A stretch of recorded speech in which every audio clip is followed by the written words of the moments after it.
ব্যক্তিকে শোভাযাত্ৰাৰ শুভ উদ্বোধনী অনুবাহিছো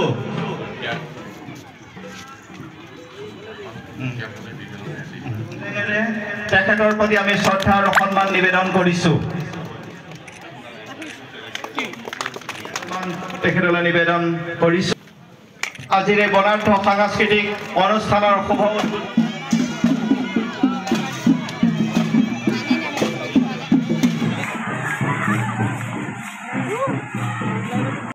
দুদিনীয়া কাৰ্যসূচীৰে মৰিগাঁও জিলা সাহিত্য সভাৰ যি অষ্টাদশ দ্বিবাৰ্ষিক অধিৱেশন এই অধিৱেশন দুদিনীয়া কাৰ্যসূচীৰে আয়োজন কৰা হৈছিলে আৰু আজি দ্বিতীয় দিনৰ প্ৰথম কাৰ্যসূচী যি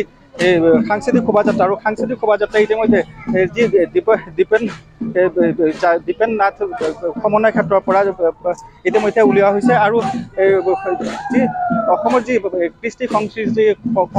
উদ্ভাসিত হৈছে এই সাংস্কৃতিক শোভাযাত্ৰাত আমাৰ লগত উপস্থিত আছে যে মৰিগাঁও জিলা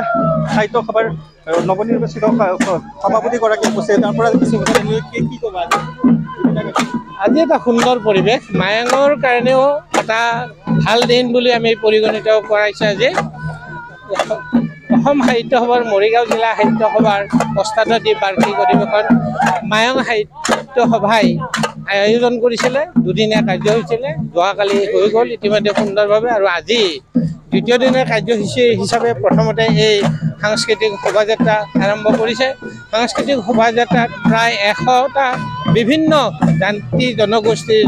দলে অংশগ্ৰহণ কৰিছে এটা বাৰেবৰণীয়া সাংস্কৃতিক দলে আৰু ইয়ে এটা ভাল মেছেজ দিব যে অসম সাহিত্য সভাত বিভিন্ন জাতি জনগোষ্ঠীয়ে সন্মিলিত হৈ অসম সাহিত্য সভা আগবঢ়াই নিছিব আৰু অসমীয়া ভাষা কোনো কালে অৱনমিত নহয় ঊৰ্ধ্বগামী হ'ব আৰু এই সুযোগতে মই জনাব বিচাৰোঁ যে এই বছৰত 2024 চনত ধ্ৰুপদী ভাষা হিচাপে স্বীকৃতি পাইছিল সি এটা আমাৰ সৌভাগ্যৰ বিষয় আৰু এই বছৰ অসম চৰকাৰে আৰু এটা ভাল দিন আয়োজন কৰিছে 2025 চনটো কিতাপৰ বৰ্ষ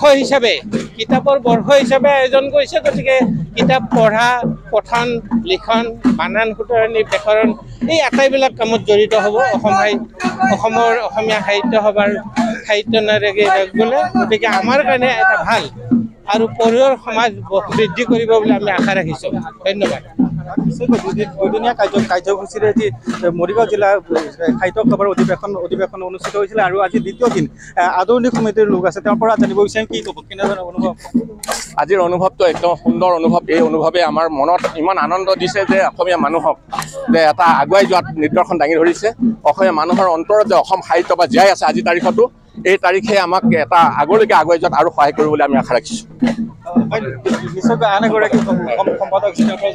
সঁচাই আমাৰ মানে বিভিন্ন জাতি জনগোষ্ঠীৰে ভৰপূৰ আমাৰ মায়ং আজি সাংস্কৃতিকভাৱে চহকী এইখনত বিভিন্ন আগতো প্ৰমাণ হৈ আহিছিলে আজি প্ৰমাণ কৰি দিছে শতাধিক মানে হাজাৰধিক মানে সমাগমে বিভিন্ন কৃষ্টি ৰাভা বড়ো নৃত্য আদি কৰি বিভিন্ন শিক্ষানুষ্ঠান সকলোৰে সহযোগে আজি সঁচাকৈয়ে মায়ং উদুলি পৰিৱেশ যোৱাকালি আমি প্ৰথম কাৰ্যতে 1500 অধিক সাহিত্যানুৰাগীয়ে ভিৰ কৰিছিল আৰু আজি আমি আশা কৰিছোঁ 3000তকৈ অধিক সাহিত্যানুৰাগী আজি মুকলি সভা আছে ৰাতি সাংস্কৃতিক অনুষ্ঠান আছে তৰালী শৰ্মা আজি থাকিব গতিকে সকলো সাহিত্যানুৰাগী আমি উপস্থিতি কামনা কৰিছোঁ আৰু সকলোকে আমি ধন্যবাদ দিছোঁ চিৰচেনা এইবোৰ ভাষা জনাই হয় নিশ্চয়কৈ দুদিনীয়া কাৰ্যসূচীৰে যি সাংস্কৃতিক শোভাযাত্ৰা আয়োজন কৰা হৈছিলে দুদিনীয়া কাৰ্যসূচী সাহিত্য সভাৰ যি মৰিগাঁও জিলা সাহিত্য সভাৰ যি দ্বিবাৰ্ষিক অধিৱেশন অনুষ্ঠিত কৰিছিলে ইয়াত দেখা গৈছে যে মায়ঙৰ যি কৃষ্টি সংস্কৃতিৰ যি পঞ্চগোসাঁই ইয়াত উপস্থাপন কৰা হৈছে বিভিন্ন ধৰণৰ যি অসমৰ যি লোক সংস্কৃতিৰ যি কৃষ্টি সংস্কৃতি ইয়াত উদ্ভাসিত হৈছে আৰু যিহেতু মাঘ বিহু আৰু মাঘ বিহু দেখা গৈছে মাঘ বিহুৰ যি মেজি আৰু যি ভেলাঘৰ ইয়াত উপস্থাপন কৰা হৈছে কৃষকসকল অংশগ্ৰহণ কৰিছে সংস্কৃতিৰে ভৰপূৰ যি মায়ং এই মায়ঙত দেখা গৈছে যে দুদিনীয়া কাৰ্যসূচীৰে যি মৰিগাঁও জিলা সাহিত্য সভাৰ যি অধিৱেশন মায়ং আঞ্চলিক শাখা সাহিত্য সভাৰ আতিথ্যত দুদিনীয়া কাৰ্যসূচীৰে আয়োজন কৰা হৈছিলে আৰু আজি দ্বিতীয় দিনৰ এই প্ৰথম কাৰ্যসূচী সাংস্কৃতিক শোভাযাত্ৰাৰে আৰম্ভ হৈছে প্ৰথম কাৰ্যসূচী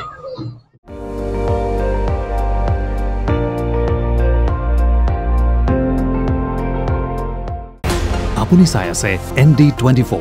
সৰ্বশ্ৰেষ্ঠ নহয় সৰ্বোত্তমৰ দৌৰ